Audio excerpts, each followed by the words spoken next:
Hello बच्चों, welcome to SR classes. अभी की इस वीडियो में हम लोग क्लास 10th मैथमेटिक्स एक्सरसाइज 3.6 करने वाले हैं। तो इस एक्सरसाइज के जो क्वेश्चन नंबर 1 थे ना, उसके सारे पार्ट हम लोगों ने पिछले वीडियो में देख रखा था। तो अभी हम लोग सबसे पहले स्टार्ट करते हैं क्वेश्चन नंबर 2 का पार्ट 1। तो इस सवाल में हमसे ये कहा गया है कि रितु नाम की एक लड़की है जो कि धारा के अनुकूल 2 घंटे में 20 किलोमीटर तैर सकती है, और वही लड़की धारा के प्रतिकूल 2 घंटे में 4 किलोमीटर तैर सकती है।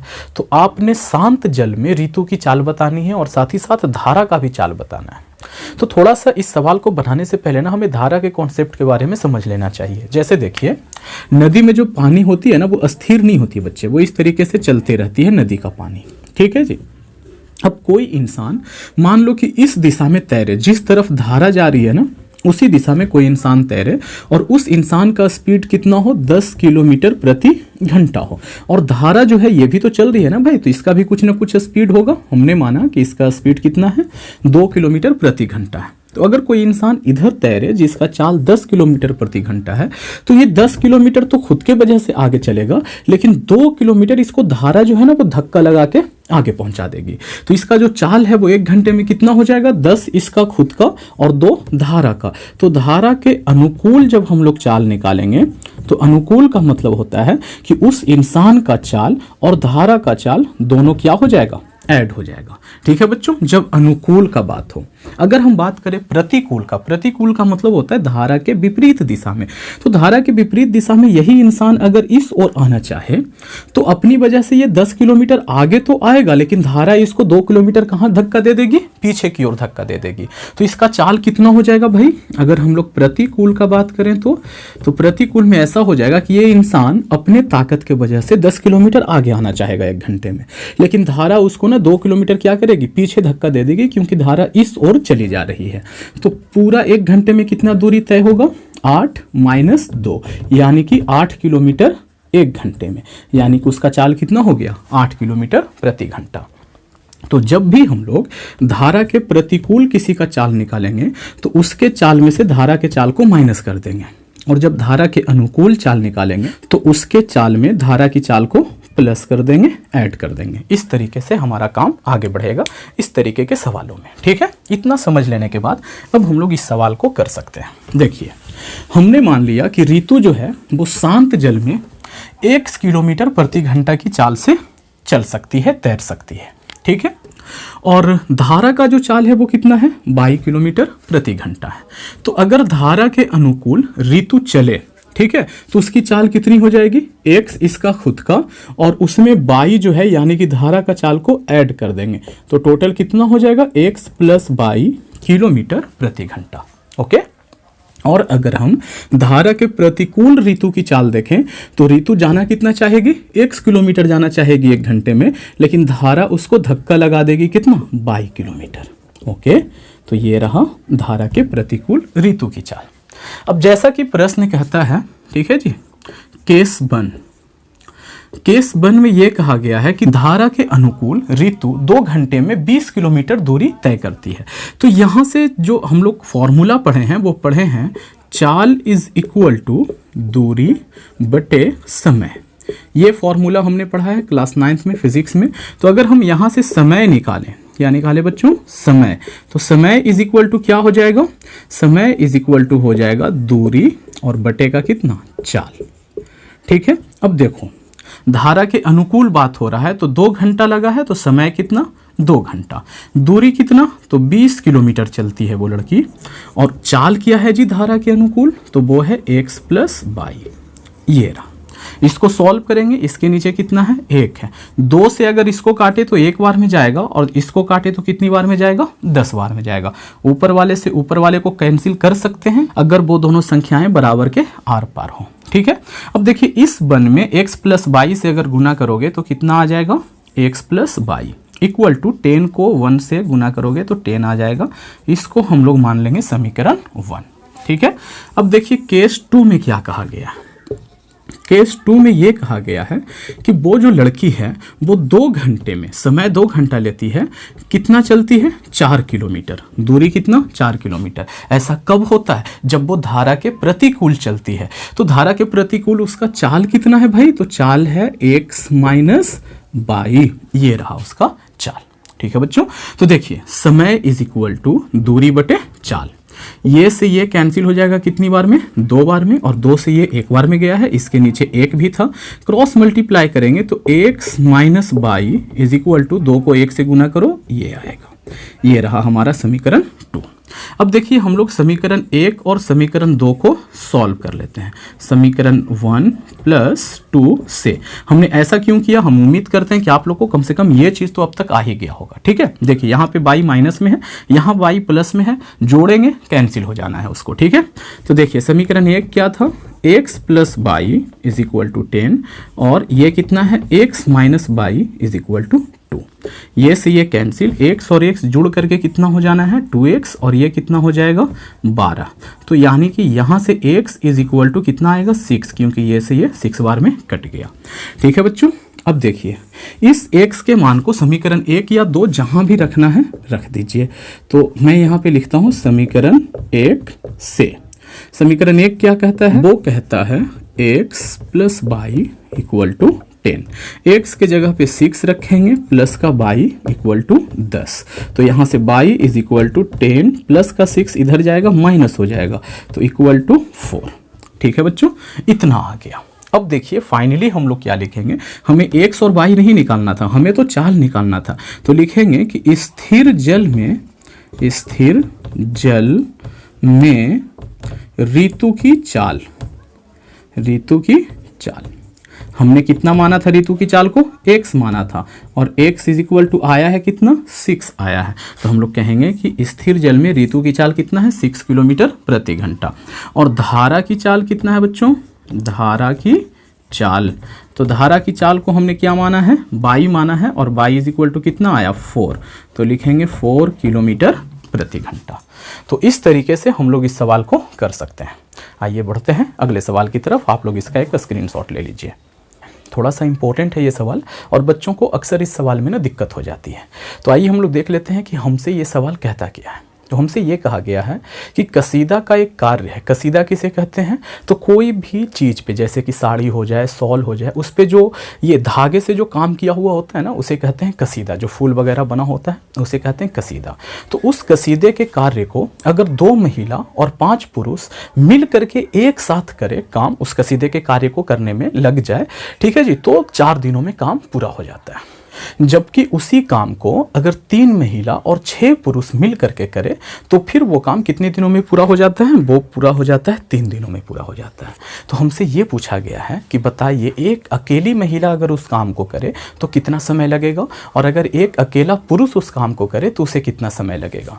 तो देखिए इस सवाल को हम लोग करेंगे कैसे, तो जो पूछा गया है ना वही मान लेते हैं। हमने माना कि एक महिला अकेले उस काम को कितने दिनों में करेगी, 1 दिनों में करेगी, और एक पुरुष अकेले उस काम को कितने दिनों में करेगा, 22 दिनों में करेगा। ठीक है, अब देखिए ये जो काम वाला और समय वाला जो सवाल होते हैं ना, वो थोड़ा सा अलग होते हैं।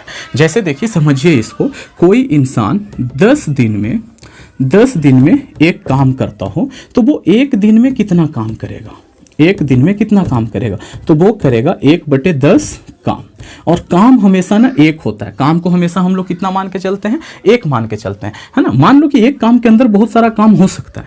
जैसे कि हमने कहा कि आपको क्या बनाना है, एक पॉकेट टॉफ़ी बनाना है, ठीक है जी। अब टॉफ़ी के एक पैकेट में कितना है भाई, 100 टॉफ़ियाँ आती हैं, तो बनाने को तो उसे 100 टॉफ़ी बनाना पड़ेगा, लेकिन काम कितना कहलाएगा कि 1 पॉकेट बना रहे हो आप, ठीक है जी। तो मान लो कि 1 पॉकेट टॉफ़ी बनाने में वो कितना टाइम लेता है, कोई इंसान 10 दिन लेता है, तो इसका मतलब 1 दिन में वो कितना काम करता है, तो 100 टॉफ़ी बना रहा है 10 दिनों में। कहने को ये एक काम है, कहने को ये कितना है, एक काम है, लेकिन इसमें टॉफ़ी कितना बन रहा है भाई, 100 टॉफ़ी बन रहा है। तो 100 टॉफ़ी बनाने में वो 10 दिन ले रहा है, तो 1 दिन में कितना लगेगा, कितना मतलब टॉफ़ी बनाएगा वो, तो 100 टॉफ़ी और बटे 10 दिन, यानी कि प्रतिदिन वो 10 टॉफ़ी बना रहा है। तो अगर किसी के 1 दिन का काम अगर आपको निकालना हो तो काम को जितना दिन में वो काम हो रहा है उससे क्या कर दीजिए, भाग लगा दीजिए, तो उसका 1 दिन का काम मिल जाता है। और यहाँ पे हम लोग जितना भी सवाल करेंगे ना वो एक दिन पे ही करेंगे, है ना। पहले एक दिन का काम निकालेंगे और फिर उस सवाल को करेंगे। जैसे यहाँ पे स्टार्टिंग में हमसे ये कहा गया है कि 2 महिला और 5 पुरुष मिलके किसी काम को कितने दिन में कर रहे हैं, 4 दिन में कर रहे हैं।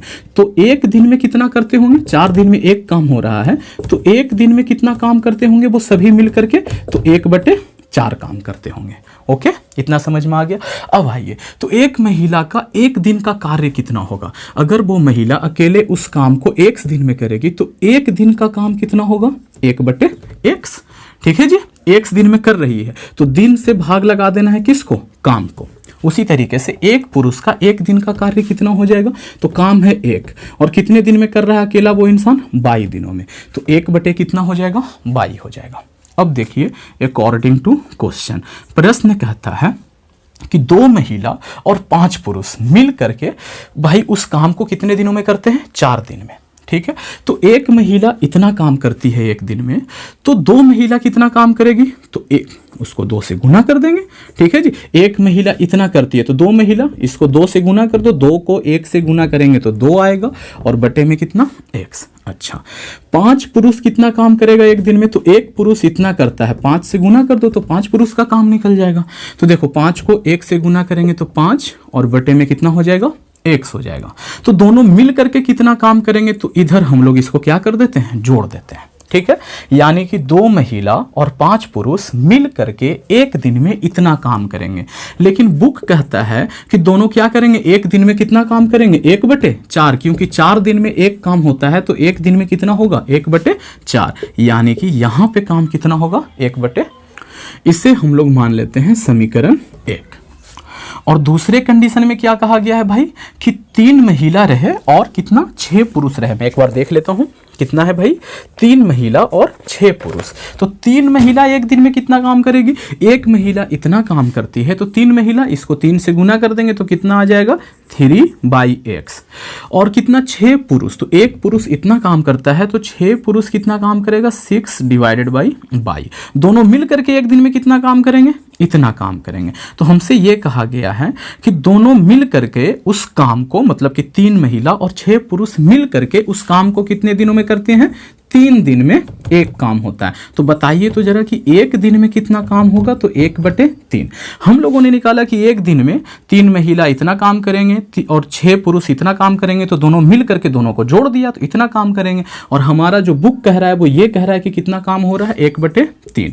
तो हमने जो काम निकाला है वो और बुक जो कह रहा है वो, दोनों क्या होना चाहिए, आपस में बराबर होना चाहिए। इसे हम लोगों ने क्या मान लिया, समीकरण 2 मान लिया। बस हमारा काम हो गया। अब इसे क्या करना है भाई, सॉल्व कर लेना है, और क्या। अब इसमें रह क्या गया, अब देखिए बटे में है, बटा हटा दो। अगर हम ये करें कि 1/x को a मान लें और 1/22 को क्या मान लें, b मान लें, तो क्या हो जाएगा, हमने ऐसा मान लिया। तो देखिए यहाँ पे जो 2/x लिखा हुआ है ना, 2 और बटे में x लिखा हुआ है, हम इसको ऐसा लिख सकते हैं कि 1/x और गुने में कितना, 2, या तो ऐसे लिख सकते हैं कि 2 गुने 1/x। तो देखिए ये रहा 2 और 1/x को हम लोग क्या मान लिए हैं, a मान लिए, तो लिखेंगे 2 और गुने में 1/x के जगह पर a, तो कितना आएगा, 2a आएगा, है ना। तो देखिए ये समीकरण हमारा क्या हो जाएगा, ये हो जाएगा 2a, प्लस का साइन है तो यहाँ पे लगा दिया प्लस 5 और 1/22 यहाँ पर लिखा सकता है, तो क्या हो जाएगा 5b, क्योंकि 1/22 को हमने b मान लिया है, इक्वल टू कितना है बच्चों, 1/4 है। ठीक है, यहाँ देखो ये कितना हो जाएगा, ये हो जाएगा 3a और ये कितना हो जाएगा 6b इक्वल टू 1/3 हो जाएगा। ओके, अब बस इसे सॉल्व करना है। कैसे करोगे, इसे मान लेते हैं कि ये है समीकरण 3 और ये है समीकरण 4। ठीक है जी, किसी को भी बराबर कर लेते हैं। अगर हम इसमें 3 से गुना कर दें और इसमें 2 से गुना कर दें तो यहाँ 6 पीस a हो जाएगा, यहाँ पे 6 पीस a हो जाएगा, और माइनस करेंगे तो ऊपर वाले से नीचे वाला क्या हो जाना है, कैंसिल हो जाना है। तो कर लेते हैं, यहाँ पे लिखता हूँ मैं, यहाँ पे ऐसे थोड़ा सा जगह बना लेते हैं, बोर्ड अपना छोटा है। हाँ जी, आइए तो लिखेंगे कि समीकरण 1 गुने कितना 3 और फिर माइनस करेंगे उसमें से 2 को, लेकिन उससे पहले उसमें 2 से गुना कर देंगे। तो कर दे बच्चों, यहां देखिए तो ये कितना हो जाएगा 6a प्लस 5 दिया कितना 15b इक्वल टू 3 को 1 से गुना करेंगे तो 3 और बटे में 4। यहां देखिए ये भी कितना हो जाएगा 6a और 6 दूनी कितना बच्चों 12b इक्वल टू ये कितना हो जाएगा 2/3 हो जाएगा। अब बात आया है इसको माइनस करने का, तो माइनस करने के टाइम पे नीचे वालों का जो साइन है ना वो क्या हो जाता है, बदल जाता है। तो 6a प्लस का 6a माइनस का क्या हो गया, कैंसिल। अब देखो 15b में से 12b जाएगा तो कितना बचेगा 3b बचेगा, और यहाँ पे कितना हो जाएगा 3/4 माइनस 2/3 हो जाएगा। अब इसको सॉल्व करते हैं तो 3b इक्वल टू लघुत्तम लेंगे तो 4 दिया कितना 12, ठीक है जी। ये इससे गुना होगा तो 9 और ये इससे गुना होगा तो कितना हो जाएगा 8 हो जाएगा। तो यहां से देखिए 3b एक बार और लिख लेते हैं कि 3b इक्वल टू 1/12 हो जाएगा, ठीक है बच्चों। तो यहां से b इज इक्वल टू कितना हो जाएगा 1/12 और ये 3 जो इधर गुना में है इधर जाएगा तो भाग में जाएगा, तो ऊपर वाले का भाग का मतलब होता है नीचे वाले के साथ गुना कर दीजिए, यानी कि b इज इक्वल टू 1 बटे कितना आ गया 36 आ गया, ठीक है। इस b के मान को किसी भी समीकरण में क्या कीजिए रख दीजिए, वहां से क्या मिल जाएगा a का मान मिल जाएगा। ओके, तो ऐसा करता हूं कि मैं ना इधर वाले को मिटा लेता हूं, आप लोग इसका एक स्क्रीनशॉट ले लें ताकि हम काम को आगे बढ़ा सकें, ठीक है जी।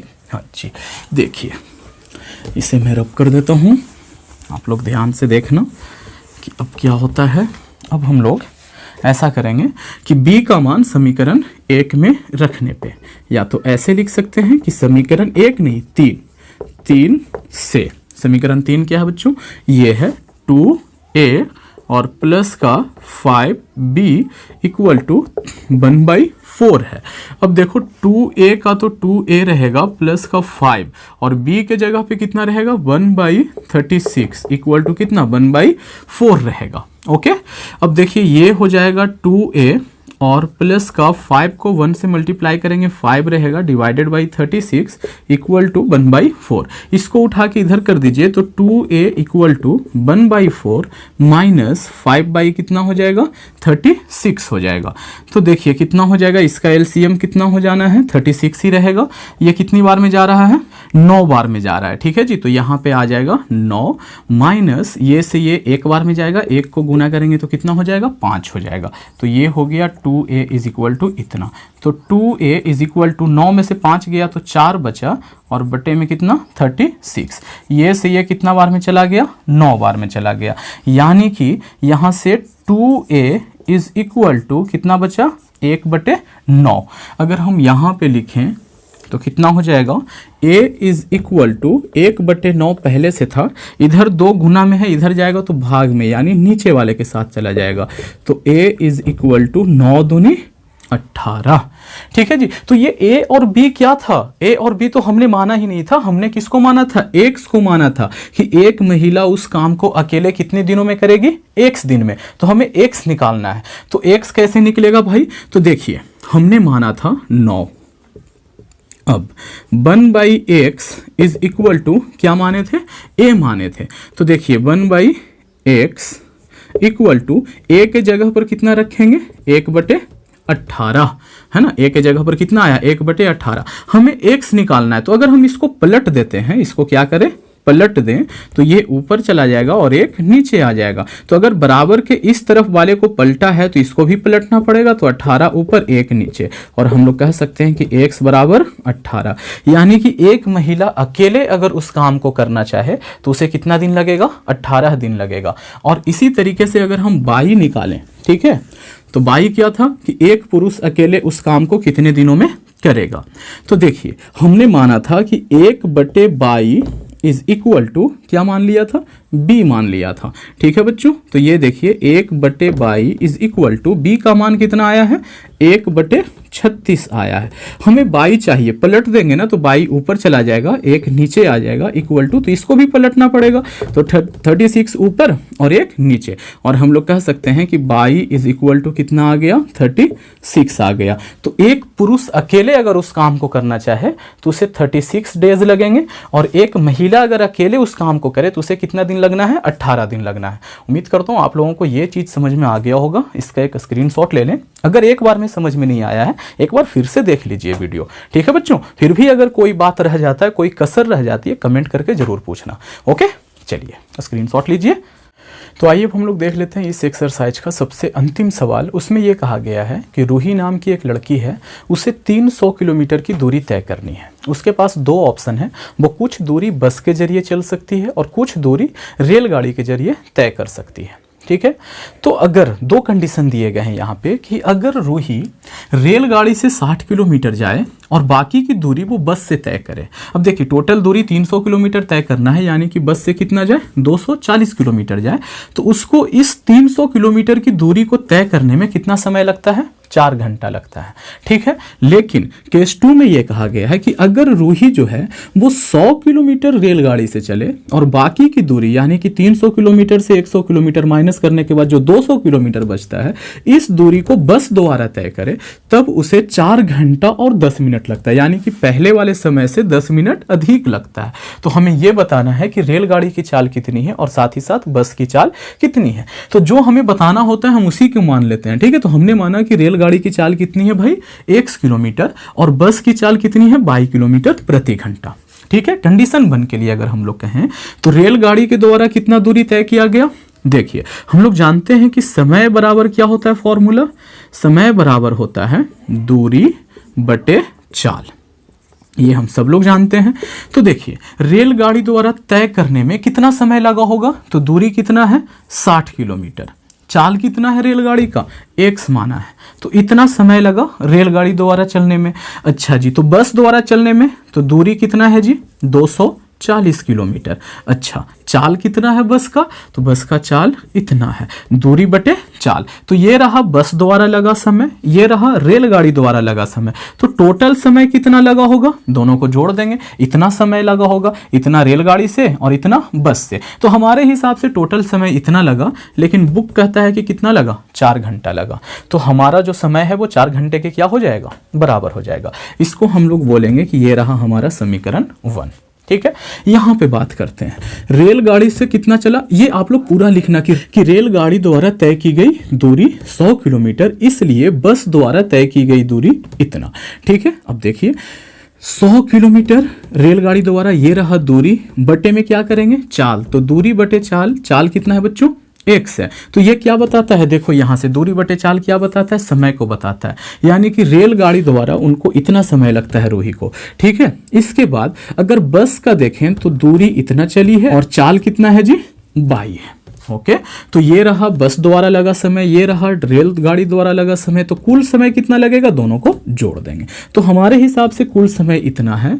बुक कहता है कि कुल समय 4 घंटा और कितना है, 10 मिनट है। 4 घंटा 10 मिनट को हम लोग क्या लिख सकते हैं, देखो 1 घंटे में होते हैं 60 मिनट और प्लस इसमें 10 और जोड़ देंगे, 6 चौके 24 और 1 25, कितना हो जाएगा जी, 250 मिनट, यानी कि 250 मिनट।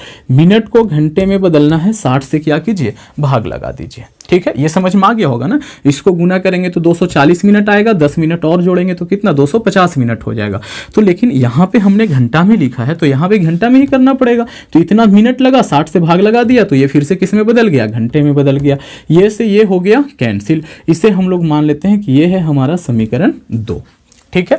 अब क्या करेंगे, 1/x को हम लोग यहाँ पे कुछ मान लेते हैं, 1/y को कुछ मान लेते हैं, जैसे पिछला वाला सवाल में किया था। तो यहाँ लिखेंगे कि माना कि 1/x is equal to a और 1/y इज इक्वल टू क्या मान लिया, b मान लिया। तो देखो यहाँ से कितना हो जाएगा, 60a और प्लस का ये कितना हो जाएगा, 240b इक्वल टू ये कितना हो जाएगा बच्चों, 4 हो जाएगा।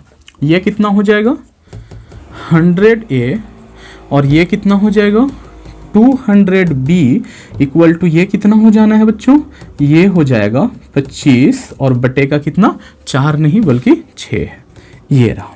ठीक है, अब इसको हमको क्या करना है, सॉल्व करना है। कैसे होगा, हम ऐसा करते हैं, इसको इसमें गुना कर देते हैं। तो गुना करेंगे तो क्या हो जाएगा, इसको थोड़ी देर के लिए मान लेते हैं कि ये है हमारा समीकरण 3। गुना करेंगे तो ये कितना हो जाएगा, 600a तिरछा गुना होता है, और ये 1200b और इक्वल टू इधर क्या बचेगा, 25 बचेगा। इसको मान लेते हैं कि ये है समीकरण 4।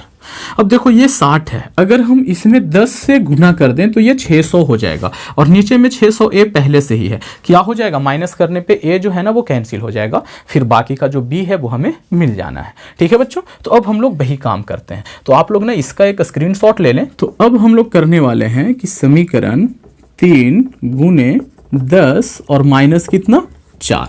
ओके, 10 से गुना करो इसमें तो ये कितना हो जाएगा, 600a प्लस का इसमें 10 से गुना होगा तो कितना हो जाएगा, 2400b इक्वल टू ये कितना हो जाएगा बच्चों, 40 हो जाना है। ये पहले से कितना है, ये है 600a और प्लस का कितना है जी 1200b इक्वल टू कितना है 25।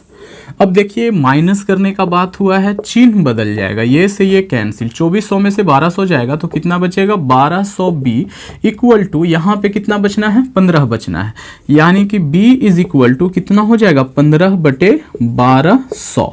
ये देखो 15 से ये कितनी बार में जाएगा, 8 बार में 120 गया और ये 0 बच गया, यानी कि b इज इक्वल टू 1 कितना मिला 80 मिला।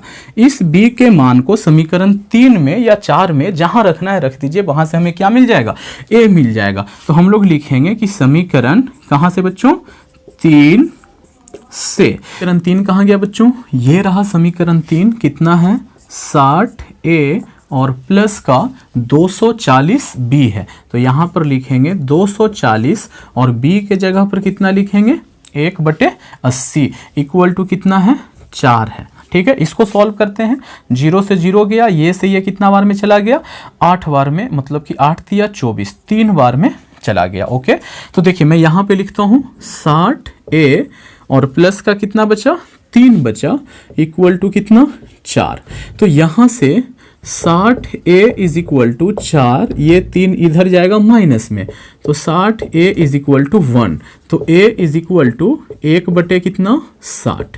ठीक है, तो हमें a और b नहीं निकालना था, हमें निकालना था x और y। तो हमने माना क्या था जी, हमने माना था कि 1/x इज इक्वल टू, यहाँ देखिए a, तो 1/x के जगह पर a माना था, तो a कितना आया है 1/60, तो यहाँ पर लिख देंगे 1/60। तिरछा गुना करेंगे तो x का गुना 1 के साथ x रहेगा, 60 का गुना 1 के साथ तो 60 ही रहेगा, यानी कि जो रेलगाड़ी की चाल है ना वो कितना है 60 किलोमीटर प्रति घंटा है। अच्छा जी, फिर हमने क्या माना था 1/22 इज इक्वल टू b, और b के जगह पे कितना आया है 1/80, तो इसके जगह पर 1/80 लिख दिया, इसका गुना इससे, इसका गुना इससे, तो कितना हो जाएगा 22 को 1 से गुना करेंगे 22 रहेगा, 80 को 1 से गुना करेंगे 80 रहेगा, यानी कि जो बस का चाल है ना वो कितना 80 किलोमीटर प्रति घंटा, और जो रेलगाड़ी की चाल है वो कितना है 60 किलोमीटर प्रति घंटा। आप लोग ना साफ सुथरा लिख लेना। उम्मीद करता हूँ कि ये चीज़ आप लोगों को समझ में आ गया होगा। इसका एक स्क्रीनशॉट ले लीजिए। वीडियो अच्छा लगा है तो अपने दोस्तों में शेयर करना बिल्कुल ना भूलें। चैनल को सब्सक्राइब करना चाहें तो वो भी कर सकते हैं। Thank you, thanks for watching. बने रहिए सार क्लास के साथ।